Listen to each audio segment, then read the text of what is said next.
Welcome! In front of me I have Polar Vantage V3 and I'm gonna show you how to enable and how to disable the Do Not Disturb mode on this watch. First we need to wake up the screen on our watch, and you can do it by pressing any of the buttons. Once you wake up the screen, you should see the current watch face, the home screen, and you can swipe down from the top of the screen to open the quick panel.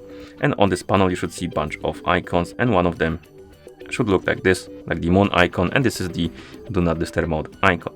If you don't see the Do Not Disturb mode icon on the quick panel, you can swipe left to scroll to the right, tap on Customize, find the Do Not Disturb mode option, make sure it's checked, because if you tap on it, you can check the bugs, and once it's checked, tap on Save, and the Do Not Disturb mode icon will appear on the quick panel.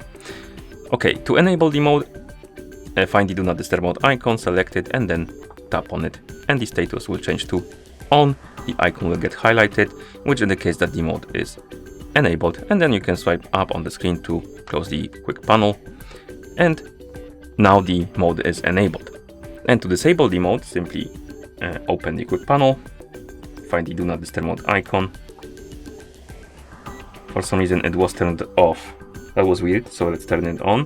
Close the quick panel, reopen the menu, and now it's on. Okay, so I must have somehow turned it off when I was closing that quick panel. I must have tapped on it or something. But anyway, once the mode is enabled and you want to disable it, you need to find the Do Not Disturb mode icon on the quick panel, and then simply tap on it to change the status to off. The icon will also go back to the gray color, which indicates that the mode is disabled. Okay, and of course then you can close the quick panel, and that's how you enable and how you disable the Do Not Disturb mode on this watch. Thank you for watching. If you found this video helpful, please consider subscribing to our channel and leaving a like on the video.